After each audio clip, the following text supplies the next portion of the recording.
DC office Sonitpur recruitment 2024 recruitment for the post of junior assistant grade 3 and multitasking staff grade 4 position का recruitment आया है।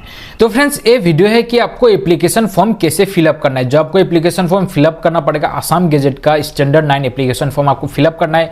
तो step by step पूरा guide इस video में रहेगा कि आपको कौन से स्टेप पे क्या डाटा फिल करना है। पूरा गाइड मैं आपको बताऊंगा इस वीडियो में कि आपको करेक्ट मेथड में एप्लीकेशन फॉर्म कैसे फिलअप करना है और कहाँ पे सबमिट करना है। एनवेलप के टॉप पे आपको क्या लिखना है, टॉप ऑफ द एनवेलप को कुछ लिखना पड़ेगा, कहाँ पे भेजना है, सारा चीज इस वीडियो में रहेगा। आप लोग वीडियो को एंड तक देखिएगा तभी आपको सारा डिटेल पता चल जाएगा।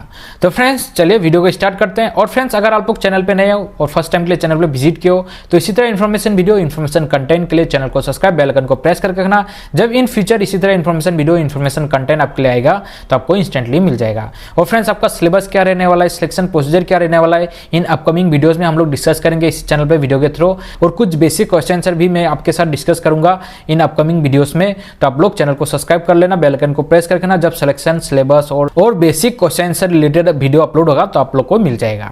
तो फ्रेंड्स चलिए ये जो वीडियो है कि आपको एप्लीकेशन फॉर्म कैसे फिलअप करना है, स्टेप बाय स्टेप पूरा गाइड मैं आपको बताता हूं। तो फ्रेंड्स ये है आपका application form Assam gadget part 9 का जो स्टैंडर्ड फॉर्म एप्लीकेशन है। ये आपका एप्लीकेशन फॉर्म है, इसी को आपको फिलअप करना पड़ेगा। जो आपका DC Sonitpur recruitment junior assistant and grade 4 का जो पोजीशन आया है मल्टीटास्किंग स्टाफ के लिए।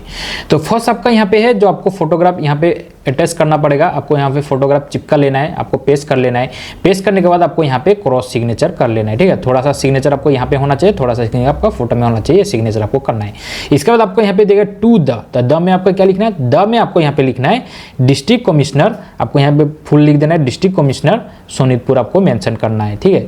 सोनितपुर आपको मेंशन करना है। इसके बाद नेम ऑफ द पोस्ट, तो आप लोग कौन से पोस्ट के लिए अप्लाई कर रहे हो। तो अगर आप लोग जूनियर असिस्टेंट के लिए कर रहे हो तो आपको जूनियर असिस्टेंट लिख देना है। अगर आप लोग मल्टीटास्किंग के लिए करोगे तो आप लोग मल्टीटास्किंग स्टाफ आपको लिखना है, ग्रेड 4 और ग्रेड 3 आपको यहाँ पे मेंशन कर लेना है।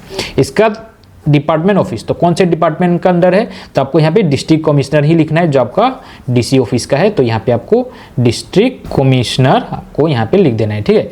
तो आपको यहाँ पे डिस्ट्रिक्ट कमिश्नर लिखना है, आपको यहाँ पे मेंशन करना है। तो सिर्फ यही पार्ट इंपॉर्टेंट पार्ट है, ये आपको अच्छे से लिखना है। To the district commissioner Sonitpur आपको यहाँ पे मेंशन करना है। इसके बाद नेम ऑफ द पोस्ट, तो नेम ऑफ द पोस्ट अगर आप लोग जूनियर असिस्टेंट के लिए अप्लाई करो तो जूनियर असिस्टेंट ग्रेड 3 लिखना है, और मल्टीटास्किंग के लिए करे तो मल्टीटास्किंग ग्रेड 4 लिखना है। अगर आप लोग दोनों पोस्ट के अप्लाई करना चाहते हो तो आप लोग को अलग अलग से दोनों पोस्ट के लिए फिलअप करना पड़ेगा, जूनियर असिस्टेंट के लिए अलग से और मल्टीटास्किंग के लिए अलग से आपको फॉर्म फिलअप करना है। इसका डिपार्टमेंट ऑफिस नेम क्या लिखना है, डिस्ट्रिक्ट कमिश्नर आपको डिपार्टमेंट ऑफिस नेम लिख देना है। डिस्ट्रिक्ट कमिश्नर सोनितपुर आपको यहाँ मेंशन कर देना है, ठीक है। यही आपका है। इसके बाद आपका नेक्स्ट है यहाँ पे 1 नंबर पॉइंट्स में आपका नाम क्या है, name in full block letter. तो ब्लॉक लेटर में मतलब कैपिटल लेटर में आपको लिखना पड़ेगा जो आपका नेम है, आपको यहाँ पे नेम मेंशन कर लेना है, आपका जो नेम है। इसका प्रेजेंट एड्रेस, तो आपका प्रेजेंट एड्रेस क्या है, तो प्रेजेंट एड्रेस में आपका पहले यहाँ पे विलेज टाउन दिया गया है, तो आपका विलेज टाउन क्या है आपको यहाँ पे मेंशन करना है। इसके बाद आपको PO क्या है, तो PO आपको यहाँ पे मेंशन कर देना है। इसके बाद आपका PS क्या है, PS आपको लिखना है। इसके बाद आपका यहाँ पे जो रहेगा डिस्ट्रिक्ट आपका क्या है वो आपको डिस्ट्रिक्ट यहाँ पे मेंशन कर देना है, ठीक है। इसका नेक्स्ट आपका परमानेंट एड्रेस, तो परमानेंट एड्रेस में सेम यहाँ पे विलेज टाउन देना है। अगर सेम है तो सेम फिलअप करना है, अगर अलग है तो अलग से फिलअप कर लेना है। तो यहाँ पे आपका जो है आपका यहाँ पे जो विलेज का नाम है विलेज का नाम देना है। इसके बाद आपको PO यहाँ पे मेंशन करना है। इसके बाद आपका PS मेंशन करना है। इसके बाद आपको यहाँ पे डिस्ट्रिक्ट मेंशन कर देना है। तो फ्रेंड्स यहाँ पे और एक चीज मेंशन करना है आपको, डिस्ट्रिक्ट मेंशन करने के बाद आपको यहाँ पे एरिया पिन कोड क्या है वो यहाँ पे भी मेंशन करना, और यहाँ पे भी आपको एरिया पिन कोड मेंशन कर देना है। इसका नेक्स्ट आपका फादर्स नेम एंड एड्रेस, तो आपका फादर्स नेम क्या है, फादर्स नेम आपको यहाँ पे लिख देना है। ये आपका कैपिटल लेटर नहीं है, यहाँ पे ही सिर्फ ब्लॉक लेटर में लिखना है, कैपिटल लेटर, बाकी सब आप लोग स्मॉल लेटर से लिख सकते हो। तो फादर्स नेम एंड एड्रेस, तो फादर्स नेम क्या है और एड्रेस आपको मेंशन कर देना है जो आपका विलेज का नाम। इसके place of birth including police station and district and PO, तो आपका प्लेस ऑफ बर्थ कहाँ है, तो प्लेस ऑफ बर्थ आपका जो विलेज है या फिर टाउन है वो नेम मेंशन करना है। इसके बाद आपको यहाँ पुलिस स्टेशन मांगा गया, तो पुलिस स्टेशन कौन सा आपको पुलिस स्टेशन मेंशन करना है, आपका एरिया पुलिस स्टेशन। इसके बाद आपको बोला गया है डिस्ट्रिक्ट एंड PO, तो आपका डिस्ट्रिक्ट कौन सा है, तो आपको यहाँ पे डिस्ट्रिक्ट मेंशन करना है। इसके बाद आपका जो पोस्ट ऑफिस है वो पोस्ट ऑफिस आपको यहाँ पे मेंशन करना है। इसके बाद जो पिन कोड है आपको पिन कोड मेंशन कर लेना है।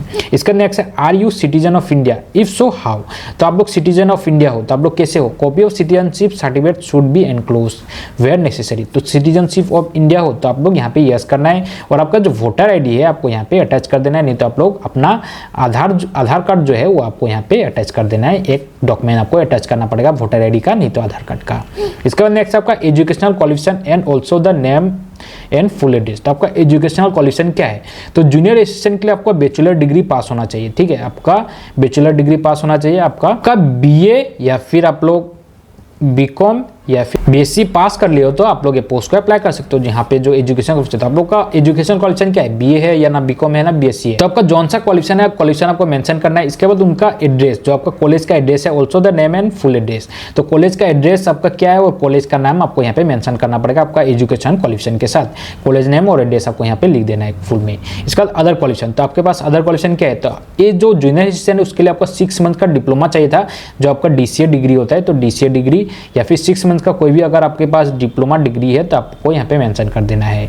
इसका नेक्स्ट सेक्शन आपका कम्युनिटी, स्टेट योर रिलीजन, तो आपका रिलीजन क्या है, तो आपको जो भी रिलीजन है आपको मेंशन कर देना है, हिंदू, सिख, मुस्लिम, क्रिश्चियन, जो भी आपको यहाँ पे मेंशन करा। इसके बाद है are you member of schedule caste schedule tribe, answer yes और no, if yes keep particular supported by a certificate copy of which should be enclose. ठीक है, तो आप लोग शेड्यूल कास्ट या फिर शेड्यूल ट्राइब से आप लोग हो क्या, अगर हो तो यस करना है, अगर आप लोग नहीं हो तो आपको नो मेंशन कर देना है। जो भी है तो कोई एक ही लिखना है आपको। इसके बाद अगर आप लोग हो तो आपको सर्टिफिकेट देना पड़ेगा, कास्ट सर्टिफिकेट। अगर नहीं हो तो आपको कुछ भी डॉक्यूमेंट्स प्रोवाइड करने का जरूरत नहीं। इसके बाद नेक्स्ट है एज ऑन द 1 जनवरी 2024, यहाँ पे आपको लिख देना है according to the HSLC certificate copy of which should be enclose. तो आपका एज कितना हुआ, तो जितना आपका एज हुआ है तो आपको यहाँ पे मेंशन कर देना है। इसके बाद जो आपका क्लास 10 का एडमिट कार्ड है वो आपको मेंशन करना पड़ेगा in case of junior assistant. इसके बाद अगर आप लोग ग्रेड 4 के लिए अप्लाई कर रहे हो तो MTS में आप लोग का क्लास 8 पास है तो उसमें आप लोग को क्लास 10 का एडमिट कार्ड कहाँ से मिलेगा, तो आपको जो आपका आधार कार्ड है या फिर आपका जो पैन कार्ड है वो आपको यहाँ पे अटैच करना पड़ेगा। इसका प्रेजेंट ऑक्यूपेशन इफ एनी, तो आपका प्रेजेंट ऑक्यूपेशन कुछ है क्या, अगर कुछ है तो आपको यहाँ पे मेंशन करना है, अगर नहीं है तो नहीं चाहिए। इसका previous appointment held if any, तो प्रीवियस अपॉइंटमेंट आपका क्या था, अगर कुछ है तो लिखना है, अगर नहीं है तो नहीं चाहिए। इसके बाद यहाँ पे देगा आर यू टेम्पोररी और रिटायर्ड पर्सनल और temporary departmental of the government of Assam, तो आप लोग ऑलरेडी गवर्नमेंट ऑफ असम के अंडर पे जॉब कर रहे थे क्या। इसके बाद आप लोग टेम्पोररी या फिर रिटायर हुए हो, अगर हुए हो तो यस करना है, अगर नहीं है तो यहाँ पे कुछ भी लिखने का जरूरत नहीं, नो भी लिखने का जरूरत नहीं है। इसके बाद यहाँ पे दिया गया are you train in a member of the national cadet corps of territorial army और train home guard and civil defence volunteer, if so give particulars. तो यहाँ पे आपको कुछ देने का जरूरत नहीं, अगर आप लोग नेशनल कैडेट कॉर्प्स के अंदर पे ट्रेनिंग किए हो, एनसीसी के अंदर पे, तो आपको यहाँ पे यस प्रोवाइड करना है, अगर नहीं है तो कुछ भी प्रोवाइड करने का जरूरत नहीं। अगर यस आप लोग प्रोवाइड करते हो तो आपको सर्टिफिकेट प्रोवाइड करना पड़ेगा। इसका नेक्स्ट सबसे इंपॉर्टेंट पॉइंट है आपका एम्प्लॉयमेंट एक्सचेंज रजिस्ट्रेशन नंबर, तो आपको यहाँ पे एम्प्लॉयमेंट एक्सचेंज रजिस्ट्रेशन नंबर देना है। जो आपका एम्प्लॉयमेंट एक्सचेंज रजिस्ट्रेशन नंबर है आपको री रजिस्ट्रेशन वाला एम्प्लॉयमेंट एक्सचेंज नंबर प्रोवाइड करना है, पहले वाला नहीं करना, आपको री रजिस्ट्रेशन कर लेना और जो री रजिस्ट्रेशन करने के बाद आपका जो एम्प्लॉयमेंट एक्सचेंज नंबर है आपको यहाँ पे प्रोवाइड करना पड़ेगा। इसका नेक्स्ट आपका 16 पॉइंट्स में whether there is any government semi government employ in your family, तो आपके फैमिली में गवर्नमेंट या फिर सेमी गवर्नमेंट एम्प्लॉय है क्या, अगर है तो आपको यस करना है, अगर नहीं है तो नो लिख देना है या फिर कुछ भी नहीं लिखना है। इसका नेक्स्ट है family income certificate from the Gaon Panchayat DC SDO circle officer to be furnish, तो आपका फैमिली इनकम कितना है, फैमिली इनकम जो है आपको यहाँ पे मेंशन करना है, जो फैमिली इनकम है इसका जो सर्टिफिकेट है आपको गांव Panchayat DC SDO circle officer से आपको यहाँ पे जो मिला है वो यहाँ पे आपको फर्निश करना पड़ेगा। इसका नेक्स्ट है आपका एग्जामिनेशन सेंटर, तो यहाँ पे कुछ लिखने का जरूरत नहीं, ये मैंडेटरी फील्ड नहीं है।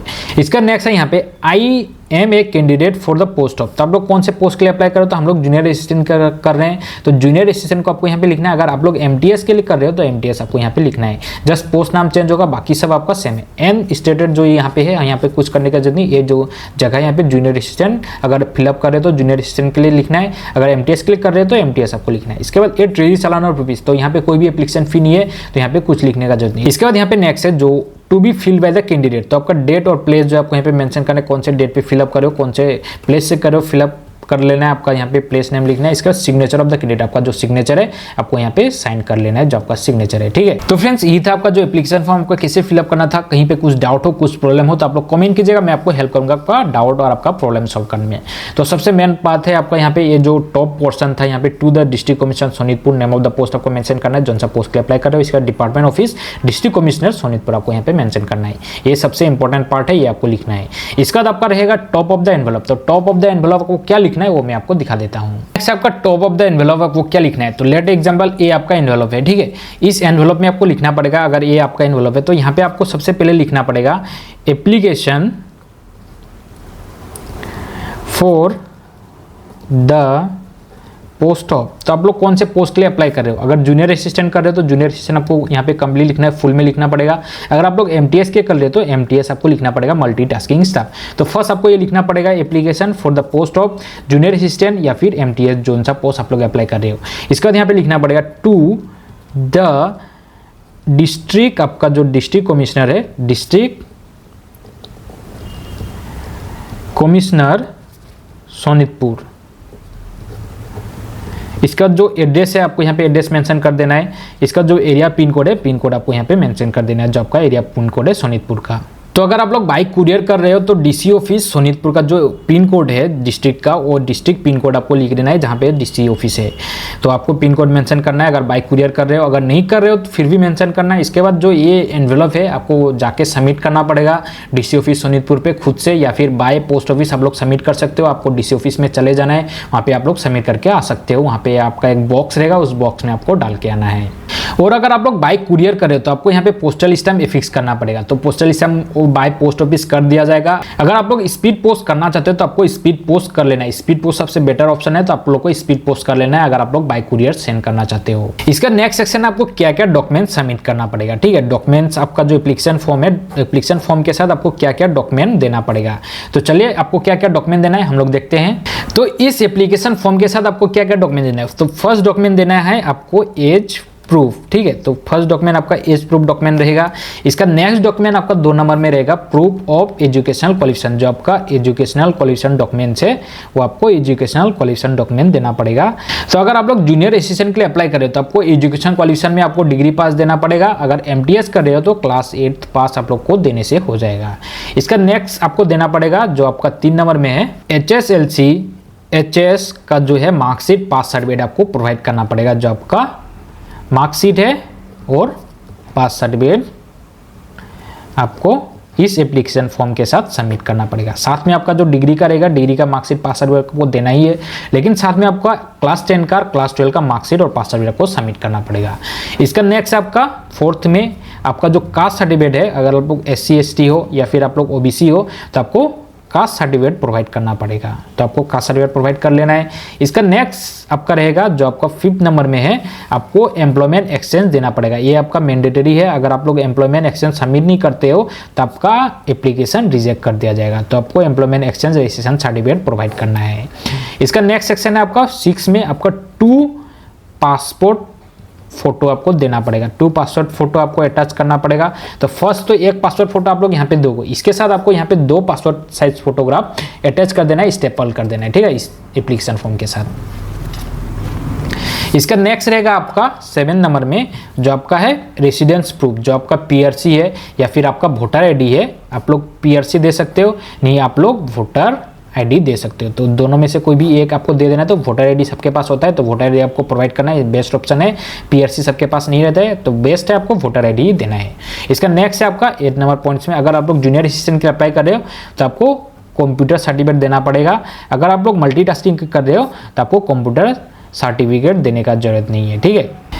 तो आपको यही सारा डॉक्यूमेंट्स प्रोवाइड करना पड़ेगा एप्लीकेशन फॉर्म के साथ। तो फर्स्ट है आपका एज प्रूफ, क्लास 10 का एडमिट कार्ड। इसके बाद एजुकेशन क्वालिफिकेशन में आपका जो डिग्री का मार्कशीट पास सर्टिफिकेट आपको देना पड़ेगा। इसके बाद HSLC क्लास 10 का, क्लास 12 का मार्कशीट और पास सर्टिफिकेट। इसके बाद कास्ट सर्टिफिकेट, एम्प्लॉयमेंट एक्सचेंज आपका जो रजिस्ट्रेशन कार्ड है वो देना पड़ेगा। इसके बाद 2 पासपोर्ट साइज फोटोग्राफ। इसके बाद PRC या फिर voter ID as a residence. इसके बाद आपको कंप्यूटर सर्टिफिकेट प्रोवाइड करना पड़ेगा। तो यही 8 डॉक्यूमेंट्स आपको प्रोवाइड करना है। तो आपको एप्लीकेशन फॉर्म के साथ ये सारा डॉक्यूमेंट्स अटैच कर देना है, स्टेबल कर देना है। इसका टॉप ऑफ द एनवेलप को क्या लिखना है तो मैंने ऑलरेडी आपको बता दिया टॉप ऑफ द एनवेलप को क्या लिखना है। तो आपको टॉप ऑफ द एनवेलप ये लिखना है, जो आपका एनवेलप रहेगा, एनवेलप में इसको इंसर्ट कर देना है सारा डॉक्यूमेंट्स को। टॉप ऑफ द एनवेलप आपको ये लिख देना है जो आपका रहेगा। तो फ्रेंड्स ठीक है, तो आपको पता चल गया आपको क्या लिखना है। तो सारा चीज मैंने आपके साथ डिस्कस कर दिया। फिर भी कहीं पे कुछ डाउट हो, कुछ प्रॉब्लम हो तो आप लोग कमेंट कीजिएगा, मैं आपका हेल्प करूंगा आपका डाउट, आपका प्रॉब्लम सॉल्व करने में। तो फ्रेंड्स यही था कि आपको जो एप्लीकेशन फॉर्म कैसे फिलअप करना था, स्टेप बाय स्टेप पूरा गाइड, पूरा प्रोसीजर मैंने आपको बता दिया कि आपको क्या क्या डॉक्यूमेंट सेंड करना पड़ेगा एप्लीकेशन फॉर्म के साथ, और आपका जो टॉप ऑफ द एनवेलप क्या लिखना पड़ेगा वो भी मैंने आपको बता दिया, आपको दिखा दिया। तो फ्रेंड्स वीडियो अच्छा लगा, वीडियो से इन्फॉर्मेशन मिला, तो इसी तरह इन्फॉर्मेशन वीडियो इन्फॉर्मेशन कंटेंट के लिए आप लोग चैनल को सब्सक्राइब, बेल आइकन को प्रेस कर रखना फॉर फ्यूचर रिलेटेड वीडियोस के लिए। तो फ्रेंड्स फिर से मिलेंगे, जरूर मिलेंगे इसी तरह इन्फॉर्मेशन कंटेंट के साथ, इन्फॉर्मेशन वीडियो के साथ। जय हिंद, जय भारत।